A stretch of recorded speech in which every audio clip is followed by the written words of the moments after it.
Well, thank you all for joining us. Hello, everyone. This is Rebecca Dowland, the Assistant Superintendent for Stormwater Quality here at the City of Oklahoma City. I'd like to officially welcome everyone to the April edition of our 2022 monthly webinar series. And happy Earth Month, everyone, and Earth Week. We have some especially timely topics this session in honor of Earth Day, which is this Friday. We'll begin the main presentations momentarily, so I wanted to provide some information to help enhance everyone's experience during the presentations today. In order to reduce background noise, we ask that everyone keep themselves muted during the presentations. If anyone has any questions during those presentations, feel free to type them into chat at any time. Brooke, Varick, and I will be monitoring chat for questions, and we will have our guest speakers answer as many questions as we have time for today. If anyone would like to receive a certificate of attendance for today's webinar, please send Brooke an email to request it. I'm putting her email address into chat right now, so you'll have it handy.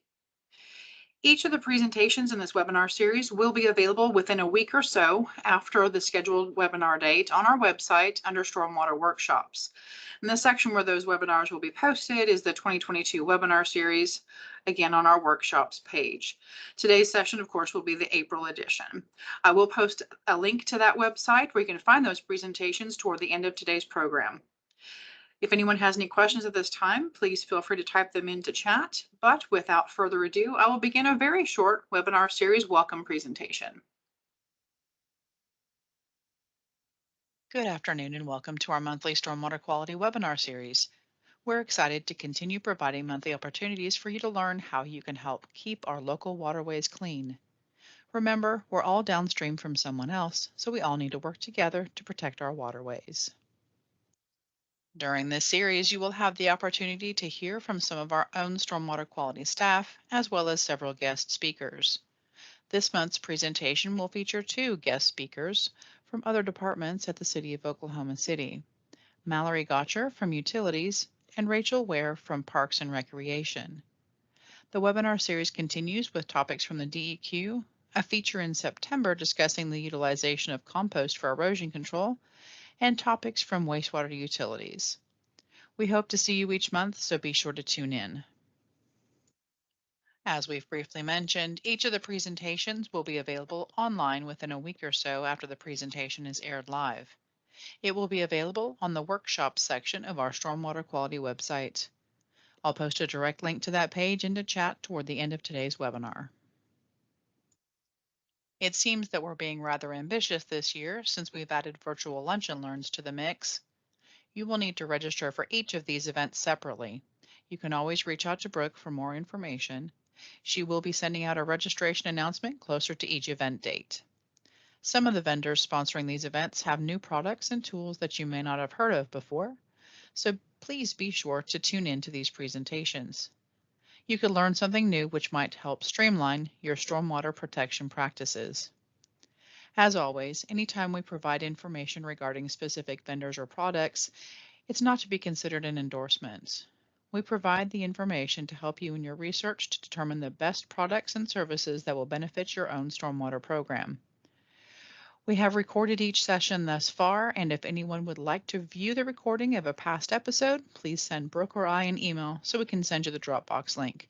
They are not on our Oklahoma City website. Some of our presentations will be live, and some will be pre-recorded. We do our best to provide as much detailed, accurate information as possible, while also working with the presenter's strengths and their schedule. We live and work here in a beautiful community here in Oklahoma City. For more information about stormwater, what we're up to, and local regulations, be sure to visit our website.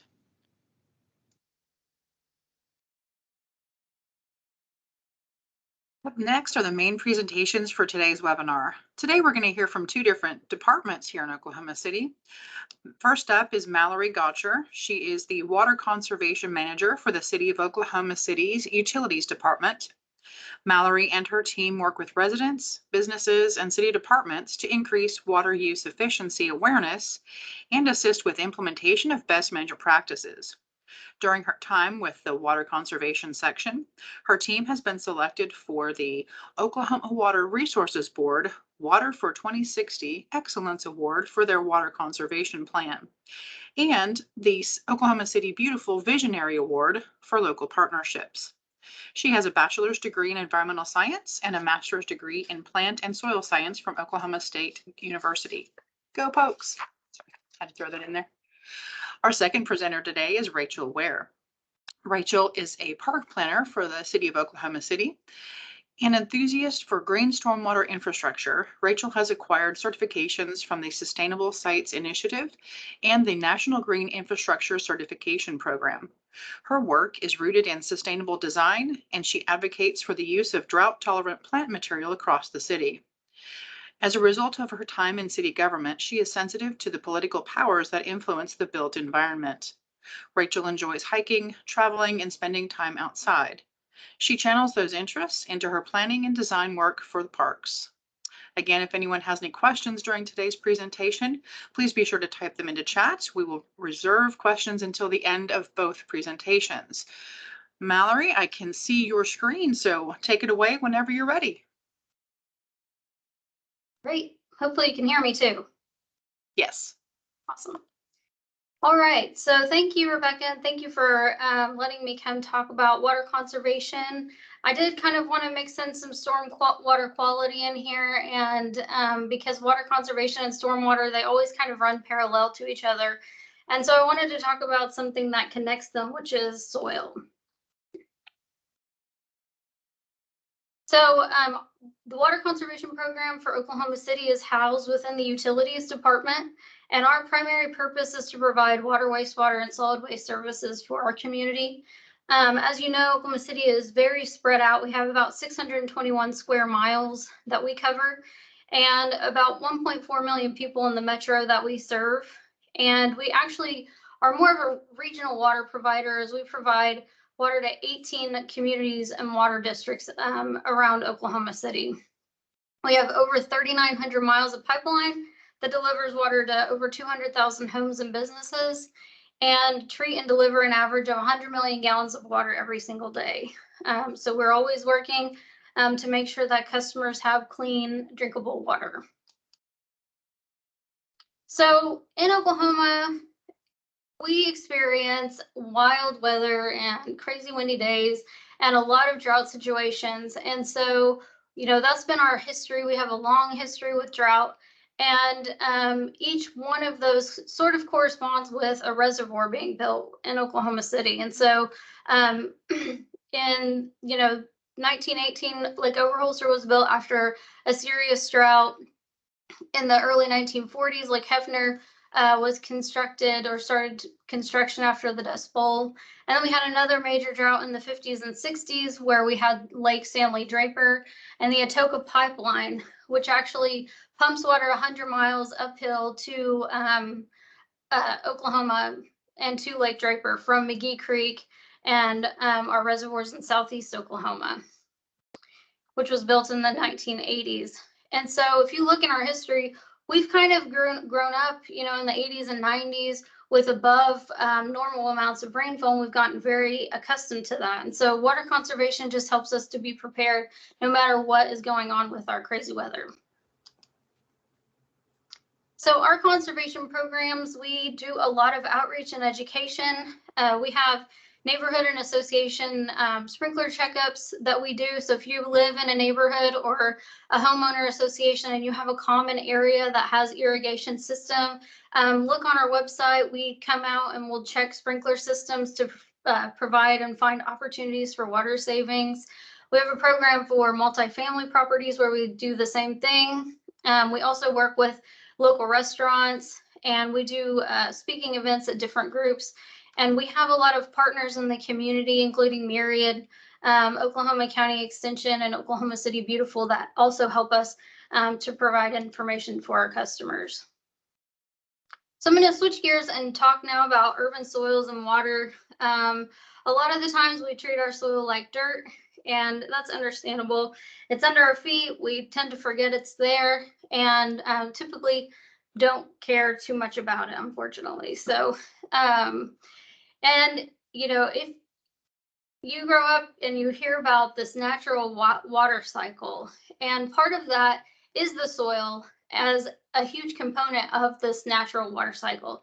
And it's just this beautiful picture of, you know, it rains and all of that water gets infiltrated into the soil, and a lot of it soaks in, and you have all this constant flowing stream. But the scenario that we maybe are more familiar with is our urban water cycle, where we have a lot more concrete and a lot more rooftop cover, so you get a lot less infiltration into the soil.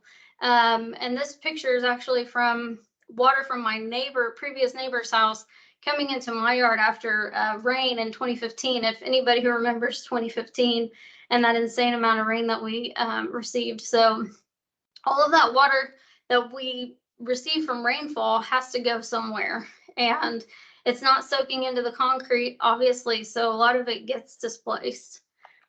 So we have a lot more runoff in an urban environment than we would normally.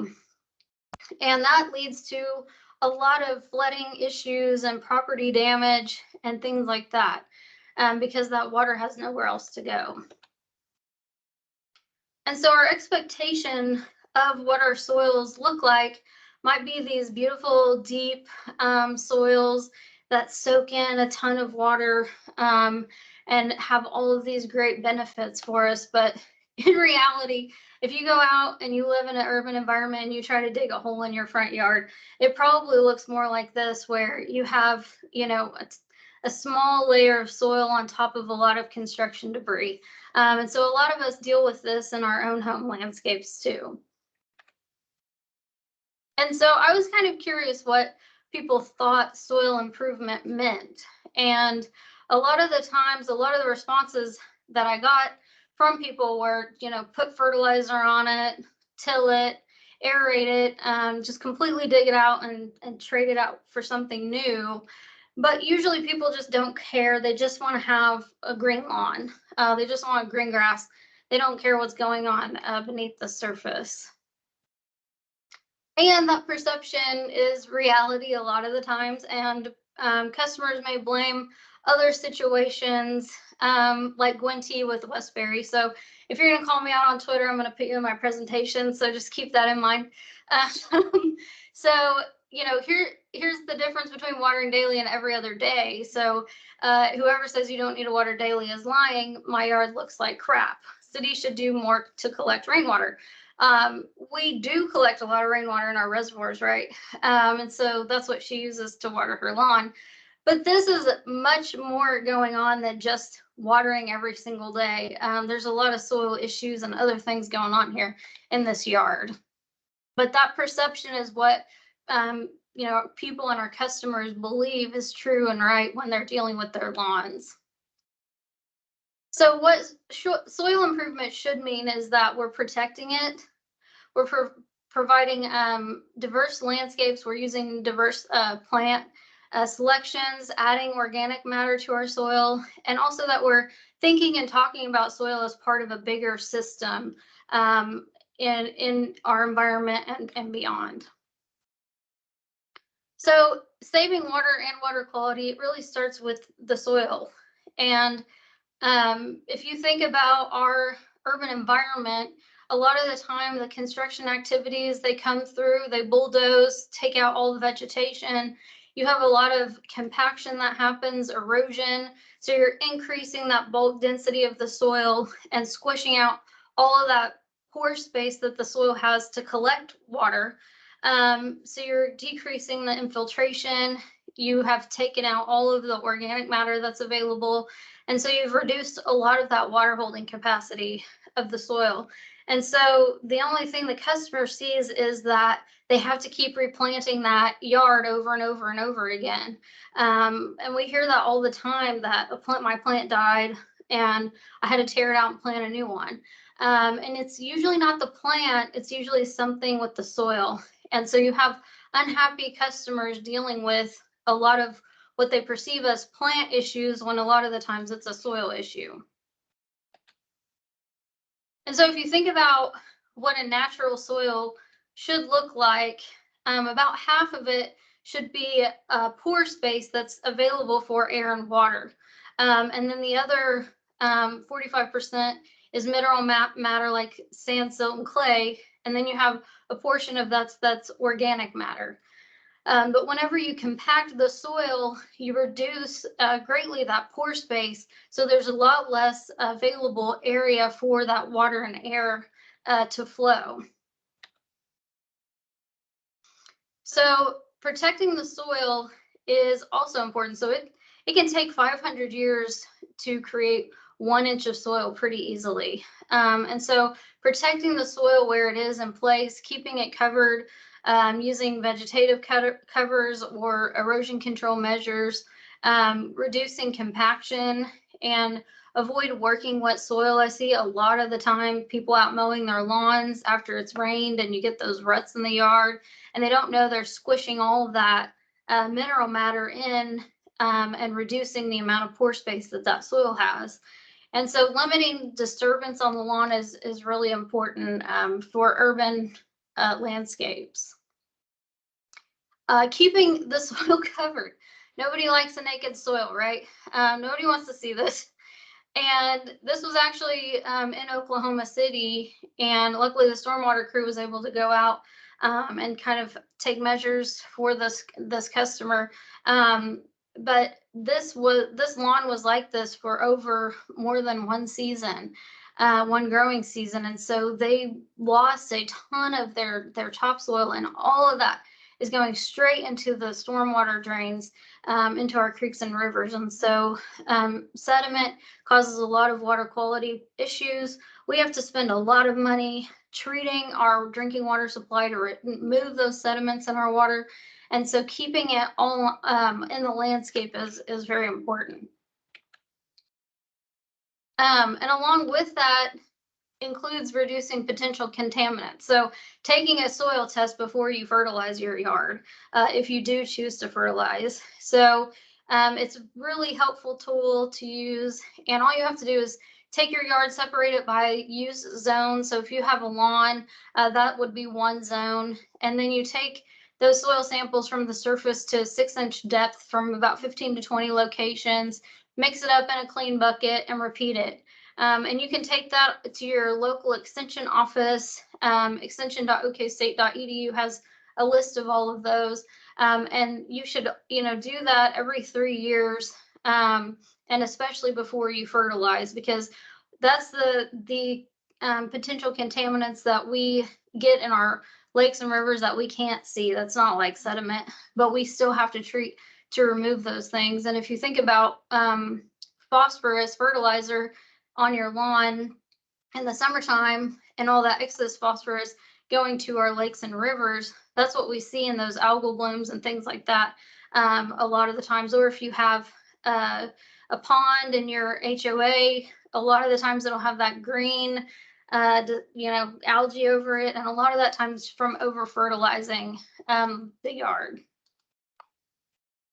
So the next thing is plant diversity. So if you think about a typical residential lawn, a lot of the times it's just Bermuda grass, one tree, and then maybe some plant material up towards the house.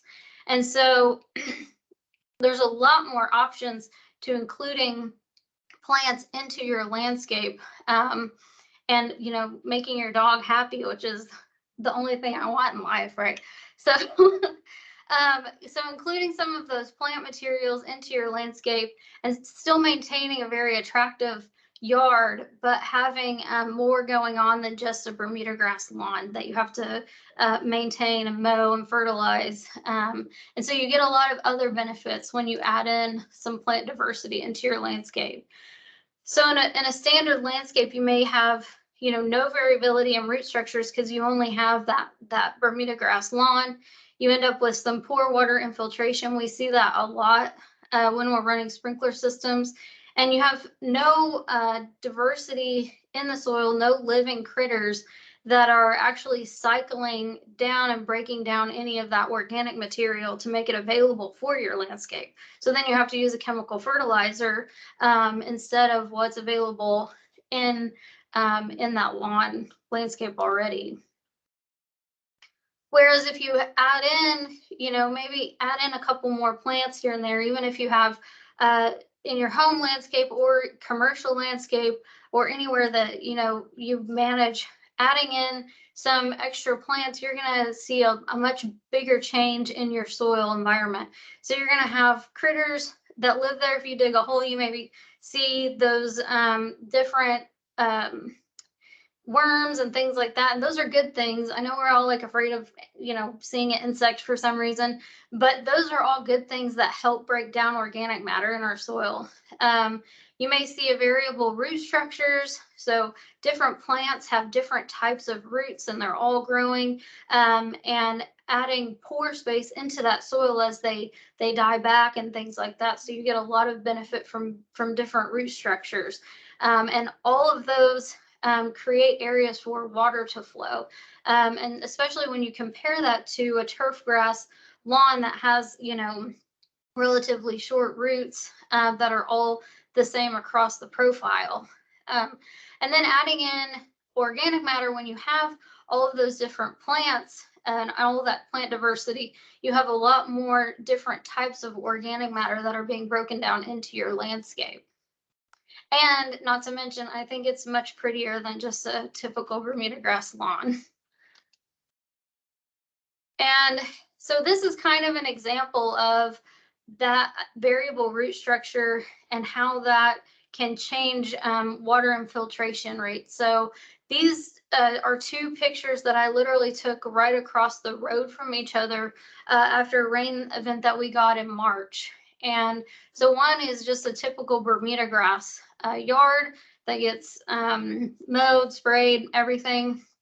And the other one is just undeveloped property across from it. And so you can see that the water on one side has completely already infiltrated into that soil, whereas in the other side, it actually stayed there. That water stayed there for almost a full week before it infiltrated into the soil. And so it's like that pretty much every time it rains. The Bermuda grass property, it's just kind of water just kind of sits there because there's nowhere for it to go or infiltrate. And so you can make those areas a little bit more, look a little bit more neater and useful in an urban environment. I think Rachel's going to kind of talk more about that. So when organic matter decomposes and it's added back to your soil, it increases the nutrient and water holding capacity of your soil. And it also helps to improve soil structure and how that soil sticks together. And so that all of those things work together to stabilize the soil so it's less impacted by compaction and erosion. And so in Oklahoma, we don't have historically the highest amounts of organic matter in our soils, only about 1 to 3%. But that can make a big difference when you're talking about water infiltration and retention. So I was just kind of curious about this. So I took some organic matter samples from 3 different sites. Obviously, this is not research science based. I was just out of my own curiosity. And so one was a new home build site. One was an older home build site that had compost applications. And then one was a undisturbed kind of wooded area. And the organic matter results, I wasn't really that surprised. The new home site that I went to, that picture there was as far down as I could dig in that soil. And so, and I know I'm pretty tough. Like I can dig a hole, I think. So it was difficult to dig at that site. So I can't imagine a lot of that water is being infiltrated. So if you think about a lot of that compacted soil, it's nearly like concrete when it comes to holding soil or holding water. And so that was about 1.29%, where the area that was also Bermuda grass lawn, where compost had been added, the organic matter was about 2.72%. And then the wooded site was 1.87%, which makes sense to me because it's constantly being cycled. All that organic matter is being cycled by all of the living creatures in that environment. But just increasing the organic matter content from 1 to 2% can increase the volume or water retainage capacity to 3/4 of a gallon per cubic foot of soil. So it can make a huge difference if you think about how many lawns and landscapes we have in Oklahoma City. And so soil, it should be alive, and we tend to sterilize our urban environments and our urban lawns and try to take out the living component of the soil. And so this really reduces the amount of water movement down and through the soil, because there's nobody down there making those little macro and micro pores for water and air to move through. And so all that plant diversity works together with the root diversity to provide areas for water to flow. So really quickly, I wanted to talk about a project that we did out at Stanley Draper Marina. We had a lot of erosion control issues. We had poor vegetation cover, compacted and eroded soils, and really steep slopes. And it resulted in a lot of sediment runoff. And this area is right across a parking lot from Stanley Draper, which, if you remember, is one of our drinking water reservoirs. And it was all just, flowing straight into the lake. And so it creates a lot of treatment issues for us. And every time it would rain, we would have massive amounts of soil loss off of those steep hills. And we had tractors and things running over it when the soil was wet, creating a lot of compaction and problems for the trees out there.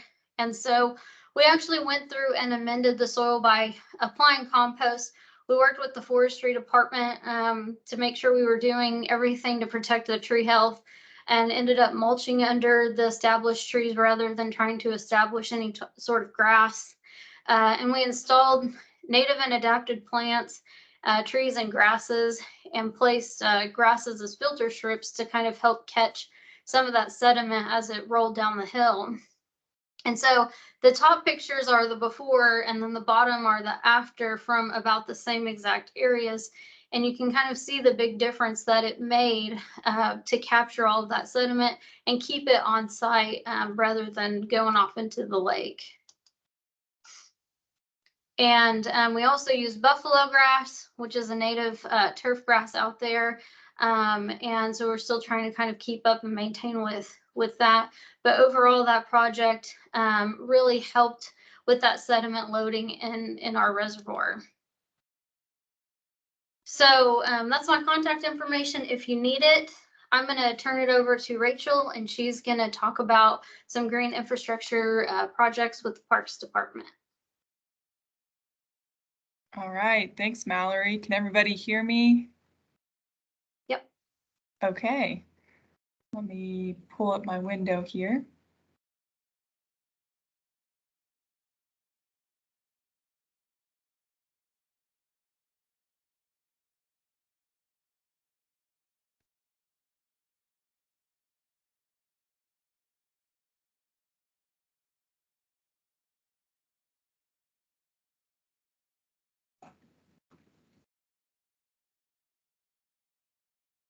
Okay. Yeah, thanks, Mallory and Rebecca. Really excited to be here. My name's Rachel Ware. I'm a park planner with the City of Oklahoma City. I've been with the department for about 4 years now, and I'm going to talk to you guys a little bit about green infrastructure and low impact development in parks. So just a little bit about our Parks Department. Our director and assistant director have over 40 years of experience in both the public and private sector. That includes horticulture and managing gardens and lots of different things in the parks field. We have 15 certified parks and recreation professionals, 5 landscape architects who have LEED and sustainable site certifications, 7 horticulturists, 3 naturalists and biologists, and 7 licensed arborists. I kind of give that information just to give you an idea of kind of what the Parks Department does. A lot of people think of parks and think of mowing parks, which is something that we definitely do and maintain our parks. We also do a lot of programming. And then we have lots of different resources with our natural resources group, who are the arborists and horticulturists. And so we do a lot of different things. I like to share with people that we have over 170 parks, and with that is about 5,000 acres of land. And so that's kind of what this presentation is focused on, is how do we manage this land in a responsible way for these residents that we are serving. I included about 680,000 residents in the Oklahoma City area, but ultimately Mallory's presentation was a little bit more accurate with serving the entire metro area of over 1 million people. So why does low impact development and green infrastructure matter to parks? If you look at this graphic, the green represents park managed or park owned land. And, you know, looking at that aerial, just north is I-40 and north of that is the downtown area. And almost every little square inch of this entire aerial is covered with streets and sidewalks and rooftops and parking lots and lots of really good things for development and supporting development. But also, you know, you see our waterway that runs through the middle. That's the Oklahoma River, and that is a multi-million-dollar project, and then also a multi-million-dollar income revenue when you think about tourism and the boathouse district and some different things like that. And so our parkland is really kind of the last line of defense before we hit these water bodies. And so it's a good opportunity for us to be thinking about how we can manage our stormwater and what types of different practices we can be implementing within the parks. So I'm going to go through a couple of examples that we have done over the last, I guess, 10 or so years. So Kitchen Lake Park is located in way southeast Oklahoma City. It is off of Southeast 119th and Sooner Road. Kitchen Lake is also a part of our fishing, local fishing waters, and so it does get stocked every year by the Parks Department. And so it's a great place to go fishing if you haven't before. Prior to 2013, it didn't have any infrastructure. So if you wanted to go fishing there, it was pretty difficult to get to. So we built a parking lot and some walkways and a dock and included art and some seating. And so when we were thinking about this location, you know, we were really thinking, what kind of impact will our development have on this body of water that we're utilizing for fishing and thinking about how we keep this water as healthy as we can. So we wanted to have the least impact as possible. So we designed this parking lot to slope to the inside, to the middle, which is a rain garden right in the middle there. And in this aerial, you can see there's an overflow drain right in the center of it. Let's see, this next picture here shows a little bit better how it is designed.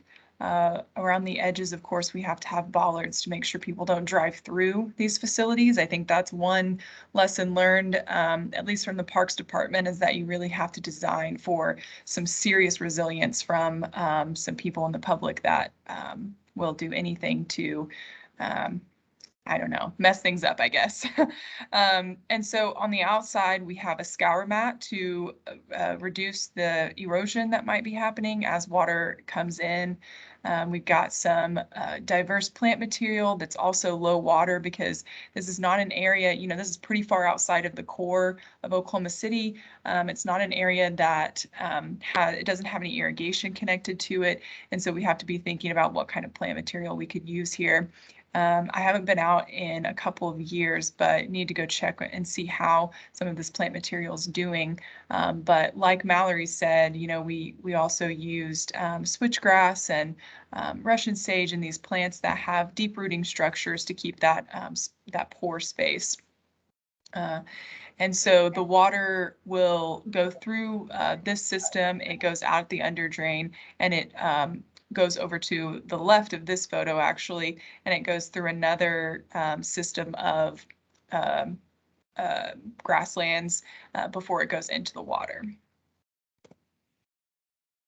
Next project is our most recent project, Memorial Park. So this graphic shows in orange is Memorial Park, and that blue line is roughly the path that it takes through Deep Fork to get to Lake Arcadia.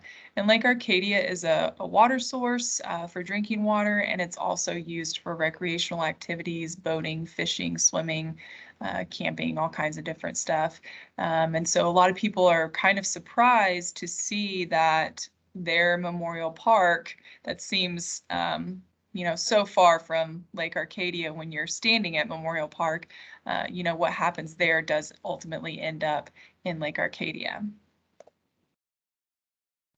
This is in general the flow path of water through the park. There is a box culvert underneath that is at this time undersized. There's a lot of development around this park, and water will storm through it at an unbelievable rate and quantity, so much so that sometimes it will actually pop off the manholes during heavy rain events.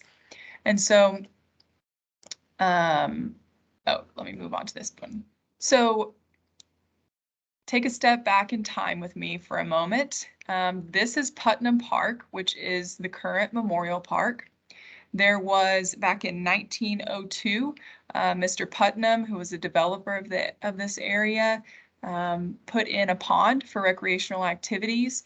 You can see in the background that it's all open grassland out there. It has not been fully developed yet, but this park was actually a pond at one point. Fast forward to the 1920s, they removed the pond, I assume because development was probably starting to ramp up in that area and people were probably wanting more green space. And so they took out the pond and they put in this fountain, which is kind of an iconic fountain in the park. So in 2015, when we had money to redo the circulation in this park and a couple of other items, replace the playground and swings and a couple of other things, we looked at how can we reduce the impact that new infrastructure will have on this park. So this parking lot was built, this parking lot right off 36 was built in 2015. And so what we did was utilize pervious pavers. And then we also have a bioswale system that runs through the center of the park.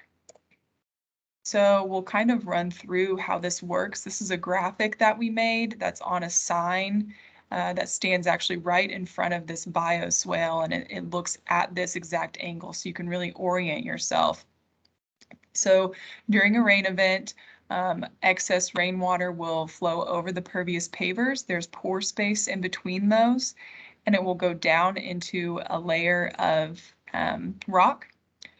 The rock helps to filter some of the physical contaminants before it goes into our under drain system, which then daylights just south of the parking lot into 2 grass swales, which we hope in the next couple of years we will be able to turn into rain gardens actually and amend the soil there and get those planted to really make it a full system. Any water that doesn't infiltrate through those pavers ends up in the bioswale in the center. And so this bioswale is planted. We actually just replanted it with several low water use plant material. And so we're really excited to see that grow over this season. And then underneath that, there is also a piping system. And so plants play a crucial role in cleaning the water, slowing the water down, and improving the soil as well. So this year in 2022, with the help of an AARP grant, we had this project, which was a partnership between Stormwater, Sustainability Office, Parks, and the Oklahoma City Community Foundation. So we got a $20,000 grant from AARP to renovate these south 2 beds in the parking lot. These beds were they were standard planting beds, only about probably 6 inches of soil on top of the hardest, most compacted clay from the previous construction that had been done. And so we scooped all of that very poor soil clay out, and we've got it on another site right now, and we're going to slowly amend it with compost so that it can be reused somewhere else within the park system. And so the other thing that was happening was this site, this bed that you're seeing here had plants in it, and it had mulch on top, and the mulch was just getting wiped out. There was just so much scouring and erosion happening. And so it was just a maintenance nightmare, and it was a pretty big pain. Another thing I want to mention before I move on to the next photo is that we included this educational signage, which is absolutely critical. In these public places, especially in parks, anytime we do a green infrastructure practice, we are trying to call it out for what it is and how it works. Not only does this help people see and understand some of the things that they could maybe apply at their own house, but it also educates them on what these different practices are and what best practice is. And it makes them think about their stormwater and what's happening maybe at their house or at their place of work. And so that was a major component for us, was including educational signage. So looking at the way these are designed, we looked at the 9 feet across, and on the left side and on the right side, those 3 feet have growing media. And then right down the middle where you see the very small rock, that has sand underneath it. And so this water, when it hits this bed, it really should just infiltrate right through to the under drain that we have, which also connects to that daylighting that I spoke about earlier. It's all one system together. But we put growing media on the edges so that we could also include plant material. One, because plant material is very, very important to these bioswales to clean the water and to slow down the water and hold on to it longer. But two, again, lessons learned, this is a park, and there's a lot of people that visit parks. And so these big rocks have been migrating all through the park, which just becomes kind of a maintenance issue for our maintenance teams. They can't run them over with their mower, or it could shoot out and hit somebody or break a window or something. So once we get these planted, which will hopefully be in the next couple of weeks, I'm hoping that we won't have to deal with that quite as much. And so people will see that it's a planted bed, not kind of an area to play in and move the rocks around. So we're still learning through this process, but I'm hopeful that planting it will help people not mess with it quite as much. Just wanted to include some of the numbers that we had from this project since it was recent. It was about a $30,000 project altogether. We did an educational event for this project and coupled it with a park cleanup. That was really well received. People really enjoyed learning about it. And then it was a really good community event partnering with Stormwater to give out a rain barrel and teach people about some of the other programs that the city's offering. The next project is Wily Post Park. So Wily Post Park is located just south of the Oklahoma River. This park had really terrible circulation, and over the last couple of years it's been under construction. We completely redid the circulation. It used to have one gigantic surface parking lot, like Walmart style parking lot, and that is just truly the worst thing I could imagine along a river corridor. And so we busted that out and we did smaller parking areas, and you can see those, how they're kind of spaced out a little bit. And we included pervious pavers on these. The pervious pavers, that's become standard practice for all of our new parking lots now, for the most part, especially if they're larger parks like this. Really aesthetically, they're really nice, but then also they really help to manage that stormwater. Again, let's talk about lessons learned. The center of this this median here, it looks like it might be a bioswale, but you might notice along the curb that there are curb cuts that have been filled in. The reason for that is once this project was already constructed to a certain point, it was realized that the civil engineer had not designed the parking to actually drain into the bioswale. So it looks like a bioswale. It is a sustainable median, really. And by that, I mean it would meet some sustainability metrics, probably. It's planted with buffalo grass. So, you know, we'll maintain it as such. It won't have to get mowed very frequently.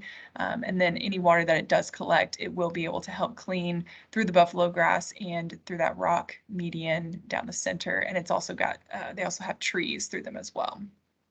But that's a big lesson learned, is really pay attention to these practices during construction.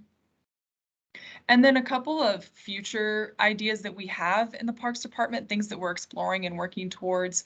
We're looking at using rainwater harvesting to fill some of our irrigation needs throughout parks. We really won't use plant material anymore unless we have irrigation, to at least for the first 2 or 3 years to get it established. We're looking at recirculating water splash pads. We've got about 12 or 15 splash pads across the city, and MAPS 4 is looking at potentially replacing some of those. So we're going to be looking at using a recirculating water system. Solar lighting is something we're using pretty regularly throughout all of our new projects. We're really putting in a big effort into these maintained naturalized areas. So that would be places like, similar to looking at Kitchen Lake. There's a lot of naturalized areas out there that we mow 2 or 3 times a year, really. And so we're going to be looking at doing some of those in certain areas of our parks to reduce mowing and to hopefully keep that diversity of plant material in there to help with our soils. We'll also be looking at green building practices, things like solar energy and high efficiency windows and things like that. And then kind of like this presentation, bioswales, rain gardens, pervious pavers, and where we can apply those. This is my email. I'd be happy to answer any questions if you think of them later. And I will pass this back over to Rebecca and Brooke if there are any questions. Great. Thank you so much, both Mallory and Rachel. Gosh, your presentations were fantastic. Thank you so much. I think we do have a couple of questions. I think a couple for Mallory are first. So Brooke, I'll let you handle those if you would, please. Thank you, Rebecca. Mallory, you have a first question from Michaela. They asked, how spread out over the lawn should diverse plants be to be effective? They also made a comment, they know rain gardens can be diverse, but they typically seem to be concentrated in one area of a lawn. That's a really good question. I don't have any kind of research-based information on that, but I would say in general, as small or as large of an area as you can handle provides a lot of extra benefit to the lawn.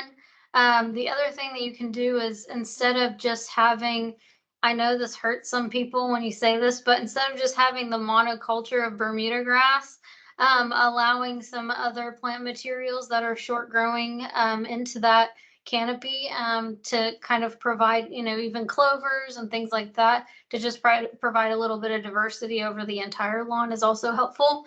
But I would say, as big or as small is going to help provide a lot of benefit into the urban lawn.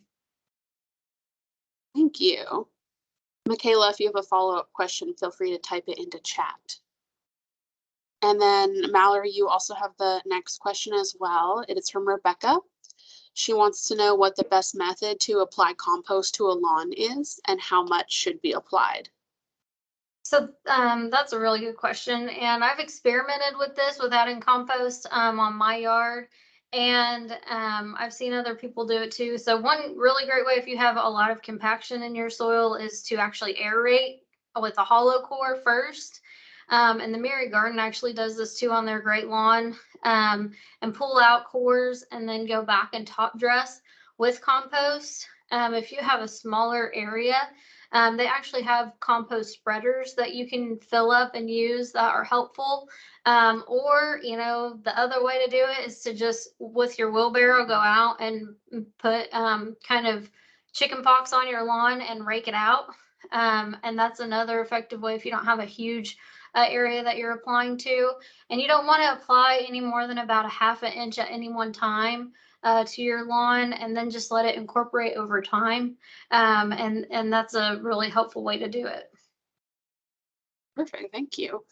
And then Michaela followed up in chat and said thank you. So we answered her question. And then Rachel, you have the next, I guess, comment, and it was from me. I was out at Kitchen Lake last fall, and I don't know what it looked like when it first went in, but everything is much bigger and fuller and taking up more space. So the plants are much more established now. Okay, good deal. And then Rachel, you have the next question from Derek. He wants to know if Parks is irrigating the bioswales. And I'm assuming he means from Kitchen Lake, but I'm not sure. If you could clarify that. Sure, I can speak to each project I talked about. At Kitchen Lake, there is no irrigation. At Memorial Park, the most recent project we did, there is irrigation. Because we found that we really need irrigation in these wild Oklahoma conditions, because we don't have the capacity to go out and water during the toughest part of the year during droughts. And so we are using irrigation for the first 2 years, and then we will discontinue irrigation use unless we come through some sort of wild drought. And then at Wily Post, I don't think that those bioswales are irrigated. Perfect. And then Derek also asked another question. How has the Memorial Park bioswale performed during the recent precipitation events? It has worked so well. I need to get a video. I know that we've had some folks get video of it, but we're really excited to show that off.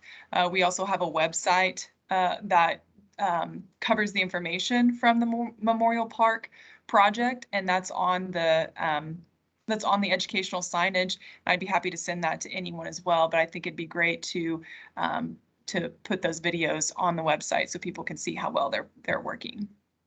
Yeah, absolutely. And Mallory, you had a thank you from Rebecca about the compost question. That is all the questions we have in chat, so I'm going to turn it back to Rebecca, but thank you guys for being such phenomenal speakers and having such amazing information today. Thanks, Brooke. Oh gosh, I always enjoy seeing such great insight and information being shared. It just kind of makes me happy. So thanks again, everyone. Brooke, did you want to talk real quick about some of your outreach programs, or do you want to wait until next time? That's up to you. I can talk real quick. I just have a couple slides, and we have a lot of last minute opportunities coming up. So this will be the last time I share these slides with you. Most of you have seen them a couple times, but this is your last chance. So let me share my screen.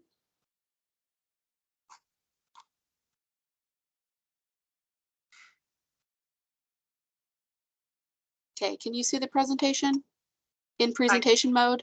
And not in presentation mode. Not in presentation mode.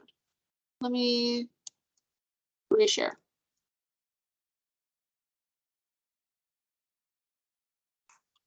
Better? It's still thinking. Nope, I can see the little next slide thing. I'm not sure why it's not cooperating today. Huh, okay, that's weird. Let me try one more time. Third time's the charm. Right.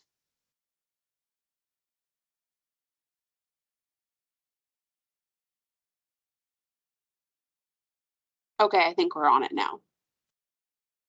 It's still thinking. Okay, got it. Perfect. Okay. Okay, perfect. So today's presentation is about last chances. So we will start with a follow-up for our special collection event from April 2nd.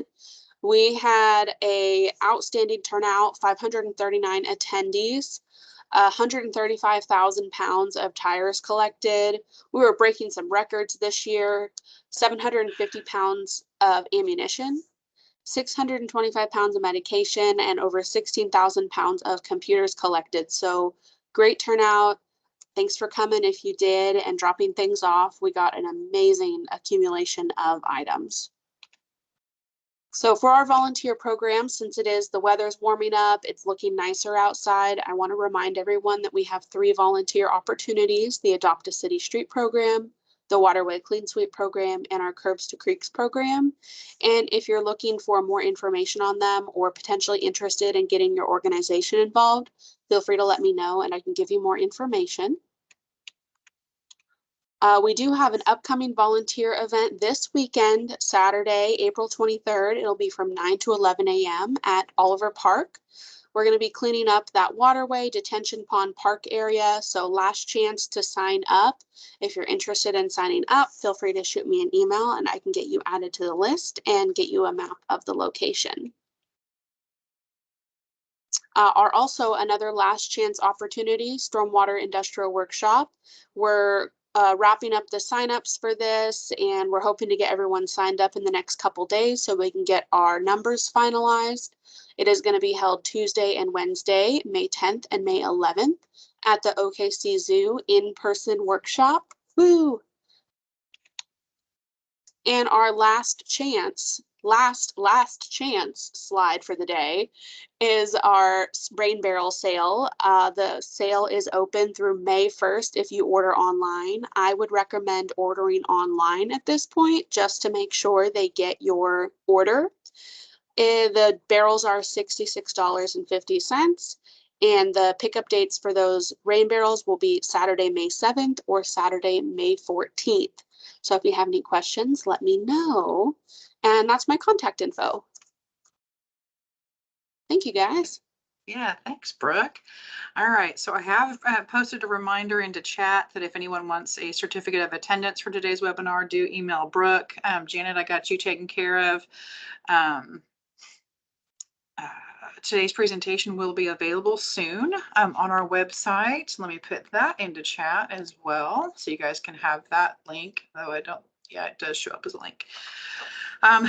Well, I guess that's it. Thank you all for attending today's session. We hope that everyone enjoyed the presentations.